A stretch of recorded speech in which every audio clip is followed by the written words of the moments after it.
achieve that goal. So the calendar says May 12th, but the temperature outside today kind of certainly feels like summer to me, right? We're about 2 weeks away from Memorial Day, right? That's, I guess, the official start of summer. And that marks the opening of our beaches, and I think soon after the opening of our pool. So we're going to hear about water safety. What do we need to do? Commissioner. Absolutely. Good afternoon, Deputy Mayor Banks, and good to see you too. And good afternoon, everyone. You are absolutely right. It feels like, and it in fact is, summer is right around the corner. And so I'm so pleased to be here today to talk to you all about something that is so timely and so important for the safety of New Yorkers, which is water safety.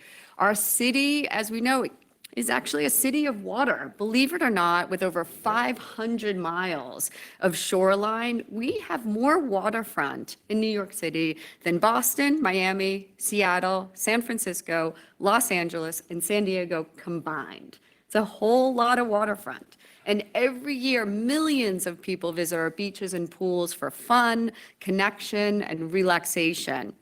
And as you said, Deputy Mayor, I am happy to say that our swimming season is almost here. This year, our beaches will open, as you said, for swimming on Memorial Day weekend on Saturday, May 27th.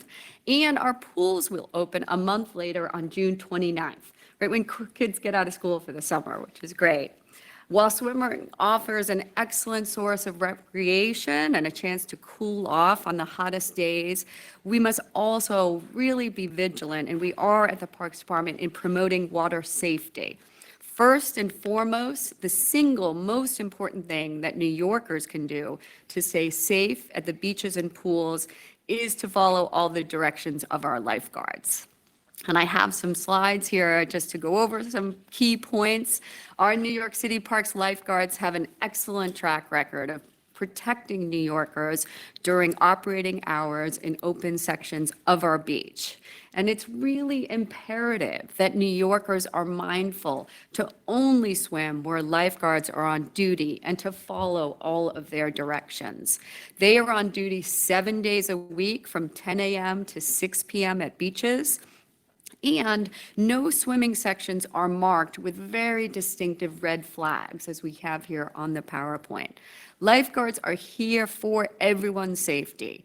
And as we have unfortunately seen in past summers, swimming after the beach has closed can absolutely have deadly consequences. I'd like to now turn to our next slide, which is specifically about rip currents. Rip currents are powerful, narrow channels of fast-moving water that flow quickly away from the shore. Moving at speeds of up to 8 feet per second, rip currents can move faster than an Olympic swimmer. So they're extremely powerful and something we take very seriously. So please remember, if you're caught in a rip current, don't panic. Try to remain calm and begin to swim parallel to the shore. Once away from the force of the rip current, you can swim back to the beach. Don't attempt to swim directly against a rip current. Even a strong swimmer can become exhausted quite quickly. Next, we just want to move on to our top 10 water safety tips. Beyond rip currents, there are many other things we can all do to be safe at beaches and pools. When entering the water, remember, only swim where lifeguards are present, and please follow all of their directions. And obey all posted signs and flags. Remember, red flags mean please don't swim in this area. And even if you don't plan on swimming, you're just going to the beach for the day, there are still important ways to stay safe at the beach. Never leave children unattended in and around the city's water bodies. Wear sunscreen, stay hydrated, and make sure to know before you go. Be aware of the weather conditions before you leave for the waterfront. Lastly, and most importantly, the best way to stay safe in the water is by taking a swimming or a water safety class. So on that note, I'm very happy to announce today that despite some uncertainty surrounding our swim programming, we'll be welcoming back Youth Learn to Swim classes and New York City Parks summer camps to our outdoor pools this summer in a limited capacity. We know how important access to our pools and learning how to swim are to New Yorkers across the city. So despite a national lifeguard shortage that has continued to shutter pools in cities across the country, we're doing all we can to recruit as many lifeguards as possible.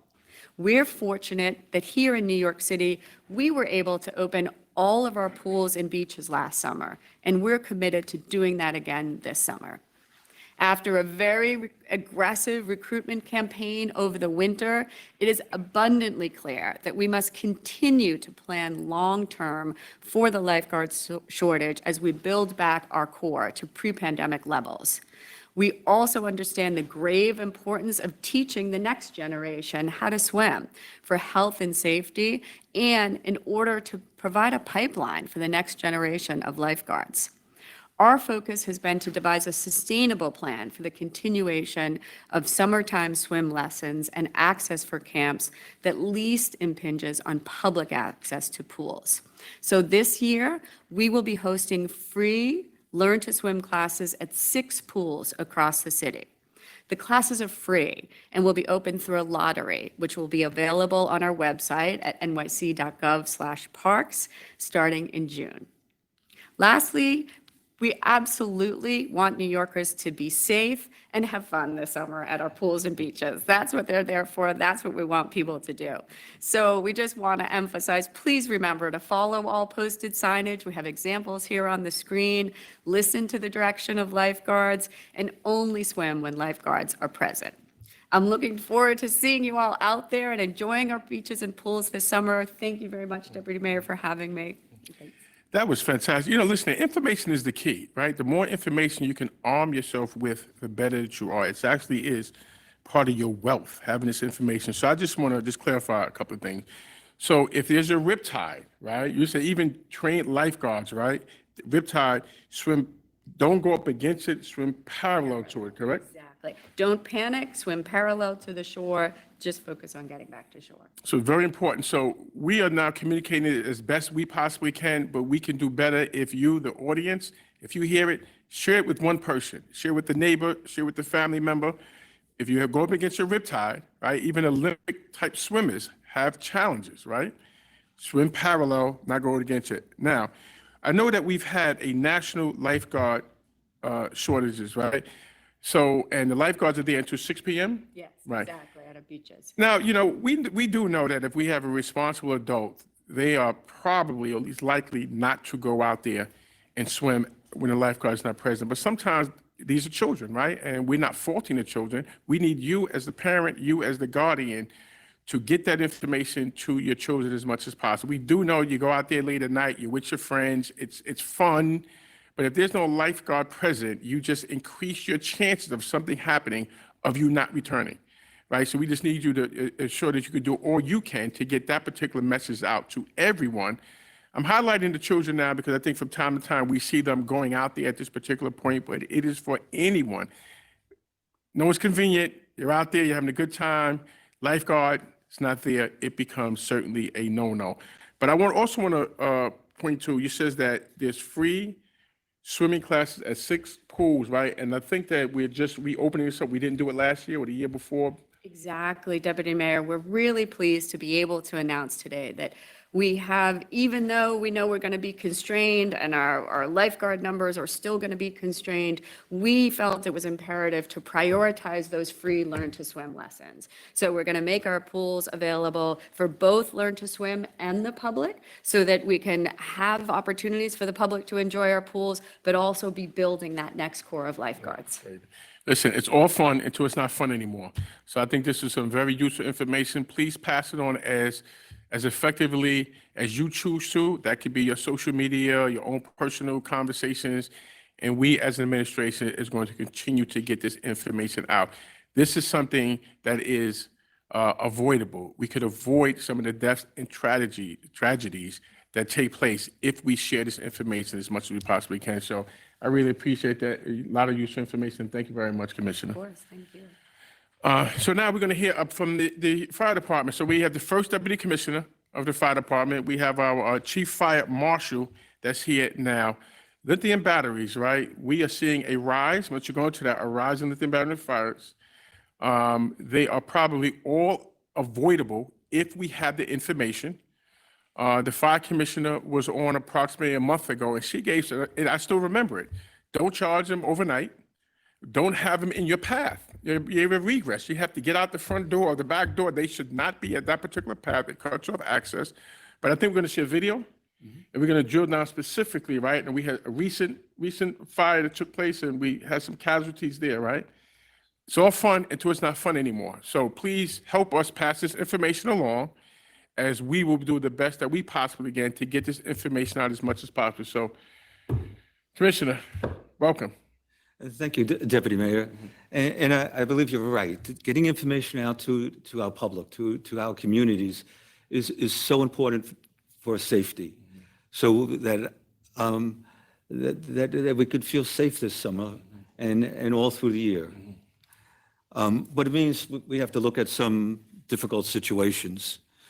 This past Sunday afternoon, firefighters responded to the scene of a heavily involved fire in Washington Heights. It was fast-moving and extremely destructive. 4 people were rescued from the fire, but they were critically injured. Unfortunately, all 4 residents have since died from that fire. And our hearts go out to those family members. We know how difficult that must be for families to deal with such a tragedy. Our fire marshals determined that lithium-ion batteries was the cause of that fire. And there were multiple lithium-ion batteries found in that apartment. So far this year, lithium-ion batteries have claimed the lives of 9 New Yorkers, making it the leading cause of fire deaths so far this year. This is unprecedented and extremely alarming. The lithium-ion batteries have quickly taken the top spot for causing fire deaths. Electrical fires have for decades been in that top spot for fire fatalities, and that so far has changed this year with batteries. This is why we're asking the public to please heed our continual call for e-safety. We know that micro-mobility devices are already in your homes, and we are asking you to help us to ensure that the safety of your families and neighbors are a top priority for you and all of New Yorkers. We released a new public service announcement video earlier this week, and I'd like to play for you that video today.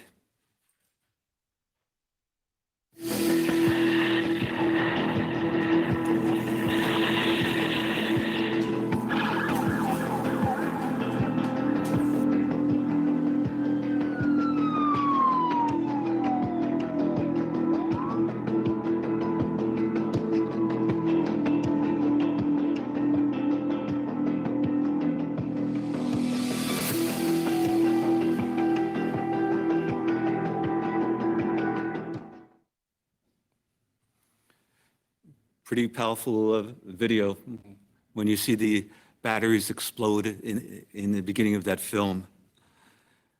And we're hoping that it continues to educate our residents about what to do if these devices are already in your home. We will be using that video in multiple languages to reach out to all our communities. And here is what we want you to know, and we want you to take action. We're calling this e-safety. It's steps that you can do right now to keep everyone safe. And I'll give you 3 important steps. The first is, if the battery is between you and the exit or your windows, move it. The battery should never be between you and the way out of your home or apartment. 2, if the battery doesn't have approved safety certifications or it is damaged, don't use it. And 3, please don't charge the batteries and having them unattended. And whatever you do not charge overnight. Doing these things can save lives. We have come at this problem from multiple angles, working with the mayor, and the mayor's change safety and ride safety program is a great tool for helping New Yorkers navigate through the usage of micromobility devices. We continue to work with local, state, and federal, and as well as the private sector, the industry, on regulations. But we need your help. We need the public, because these batteries are already here. You can head to our website, fdnysmart.org, for a full list of recommendations on best practices and a lot of good information. But so far this year, we have had 77 fires, 56 injuries, and 9 deaths due to lithium-ion batteries. These fires are extremely dangerous. They could create a large volume of fire very, very quickly and presents significant threats to the lives of New Yorkers and our firefighters. We urge everyone to know what to do and what not to do with your micro mobility devices. Together, we can make New York City e-safe so we can save lives. Hey, Commissioner, thank you. Thank you. Hey, Chief Flynn, okay, so now I understand that this is the leading cause of fire deaths in New York City this year. Is that accurate about that? That's correct, yes. How many deaths did we have in 2020? 2020, we had 0. So that's really startling. So we had 0 deaths, hold on, we had 0 deaths lithium related in 2020. Yes. And in 23, we have 9 in May. Yes, not even halfway through the year. Hey, team, this is something that's preventable and avoidable. So what generally is the leading cause? Because we don't want to negate that. What is generally the leading cause of fires in New York City? Traditionally, electrical reasons are the leading cause of fire fatalities in the city. So electrical, careless cooking, smoking have been our leading cause of fatalities in the city. As you mentioned, so far this year, we've had 9. All of last year, we had 6. So we continue to see this number exponentially increase. See, here's where I have a concern at, is that it appears to me that, and I think the numbers bear it out, that more and more people are utilizing these E-type bikes. You know, it may be a few type bikes that fall under the category. So I'm speaking from an umbrella point of view, E-type bikes. And more people are probably going to be using that. And if we have 9 now at the amount now, I mean, this is a very, very dangerous situation that's taking place here. Now, last week, the fire up in Washington Heights, there's 4 people who passed away, who've deceased because of the fire, correct? Yes. And that doesn't just affect those, you know, that affects the whole community. That affects family. It's something that's avoidable, and this is something that we can do. So when I say team, I'm talking about everybody, not just the people employed by administration. New York City, we can do this. So what do you need to do? One, first of all, tell one person. Just tell one person, hey, this is the information that I heard. You need to take heed. So remember now, we're talking about having it areas in regress, right? You said don't use damaged batteries or aftermarket batteries, right? You buy the aftermarket battery, it's going to save you $10 or $15 or $20. It is nowhere close to worth the price that potentially that you're endangering yourself and your family. You said don't charge them overnight. Don't charge them overnight, because that can actually spark and cause it as well. And you're sleeping, and you won't know about it. So we don't want people to do it overnight and not knowing. We want them to be conscious when they charge the batteries and be aware. Chief Flynn, so you are the chief of the fire marshal, so you investigate all fires, right? All fires come under your purview, right? Yes, sir. It's a soft number. Off the top of your head, how many of these homes that you've investigated, these fires? So right now, so I just want to be clear what his role is. The chief fire marshal in New York City. So a suspicious fire, he's responsible for investigating and concluding if there's any criminality, what was the cause of it. From a percentage point of view, how many of these homes have smoke detectors in them? It's percentage-wise, it's hard to say, but we have had several that have not had the smoke detectors. And in those cases, not just related to lithium-ion batteries, Right. but in cases where they don't have smoke detectors, people lose their lives. So that's really not just the numbers, Right. but the fatality numbers. We've seen people recently that have not had working smoke detectors, that if not for that fact, they would be alive today. Not only that, but we want to stress the traditional fire safety messages. We don't want them to get lost here because they ring true related to the lithium-ion batteries as well. Make sure you have working smoke detectors. Make sure you close the door if you leave an apartment that is on fire. Close that door, and that saves lives. Make sure you have a plan. Know if there is a fire, regardless of the cause, how are you going to get out? How are you going to get your children and get them out of there to safety?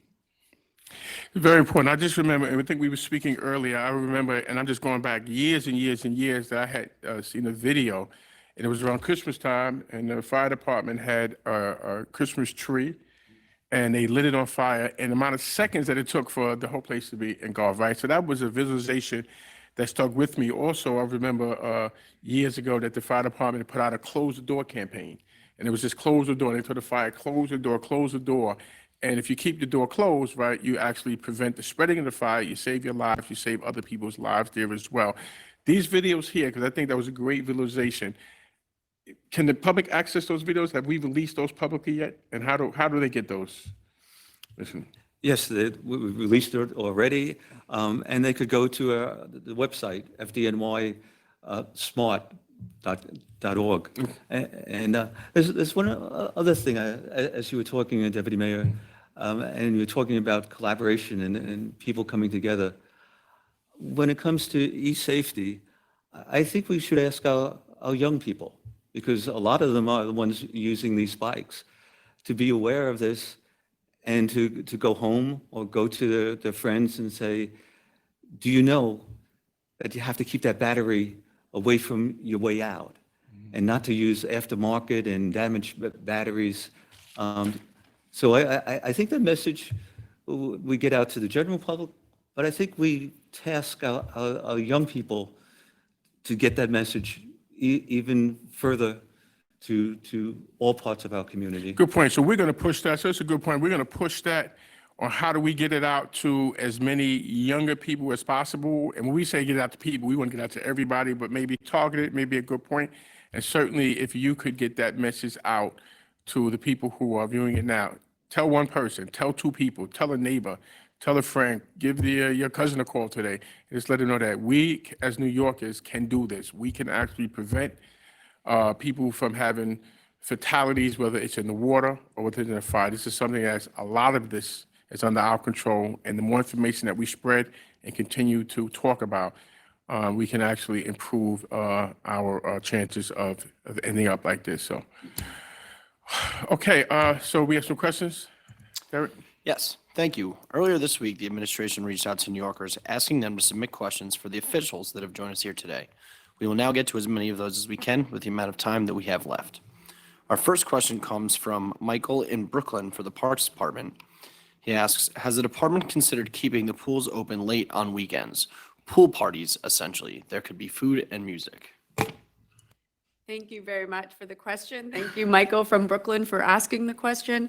As I said earlier, we are still very much grappling with a national lifeguard shortage. We would absolutely love to be able to keep facilities open later and longer, but the reality is we are working within the constraints of the number of lifeguards. And our priority, first and foremost, is always safety. So we need to have the requisite lifeguards available at each pool, and we want to have those pools be available and have access for as many New Yorkers as possible. So a great idea, but it's really, it is related to the lifeguard shortage. And it really was, it actually is a real great idea, right? So what we need to do is, Sheila, we need to note that, and at some particular point, and, unfortunately, it may not be this year because of the constraints, but that might be something we need to, I mean, who would not like a nice, safe pool party at midnight, right?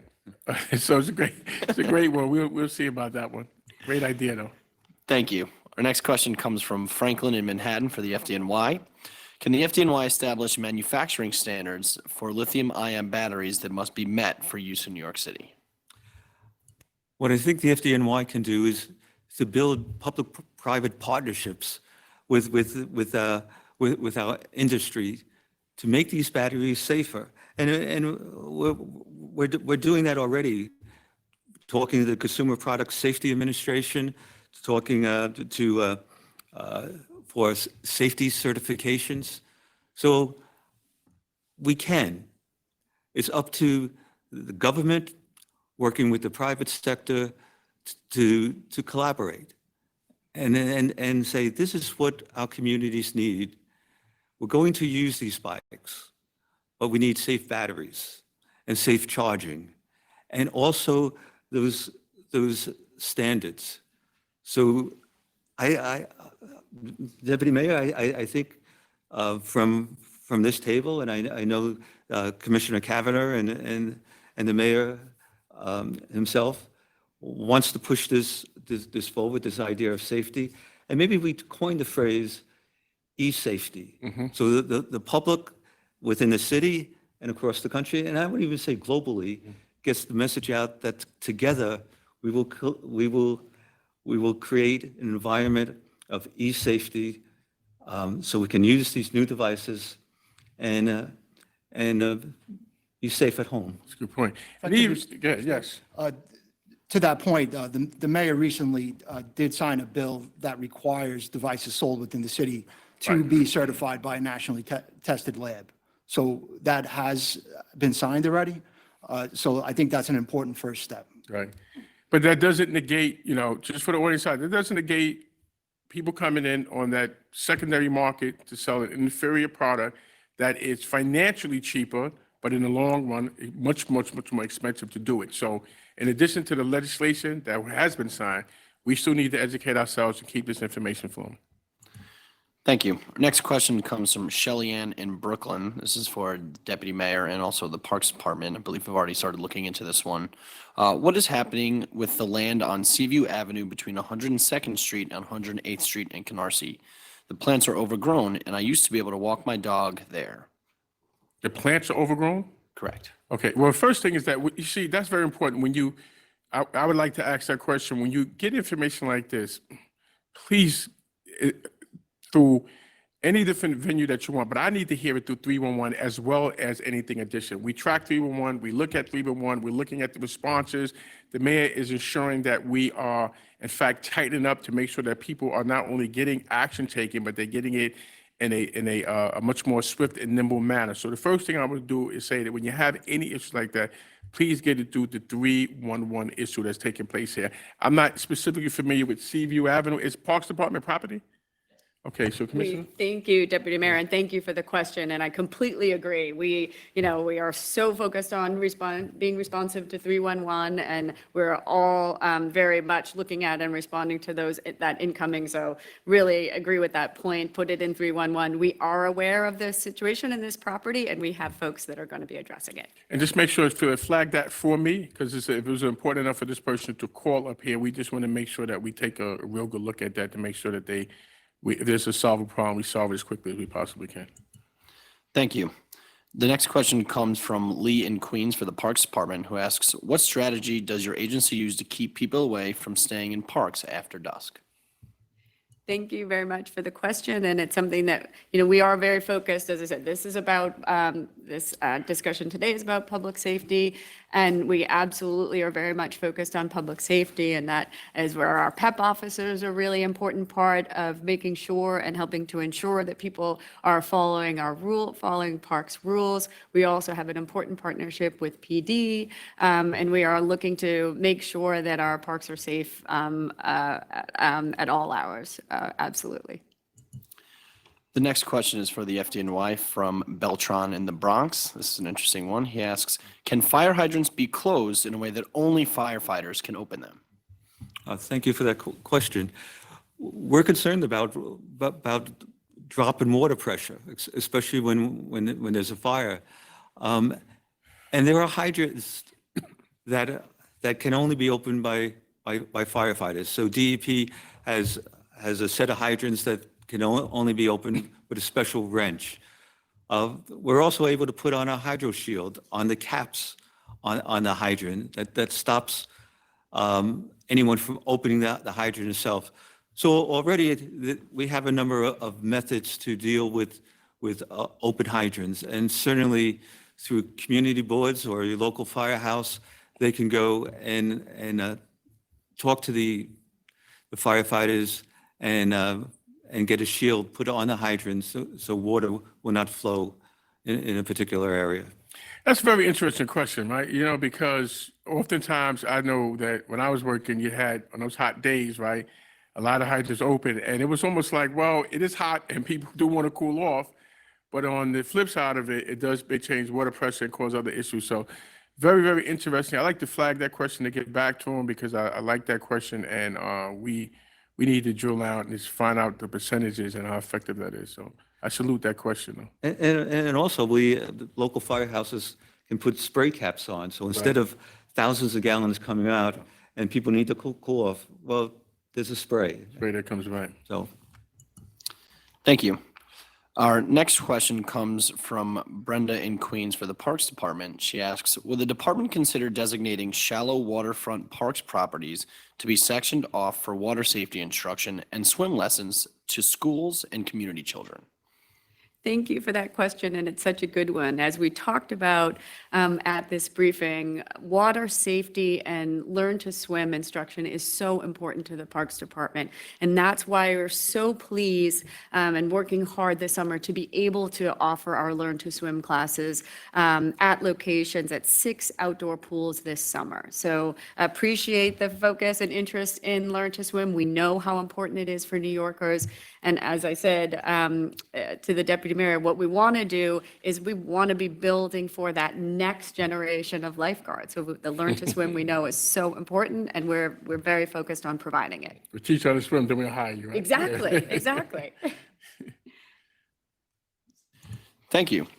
On behalf of the Adams administration, I would like to thank everyone for tuning in to today's briefing. We look forward to seeing you all at our next one. Have a great day. Thank you.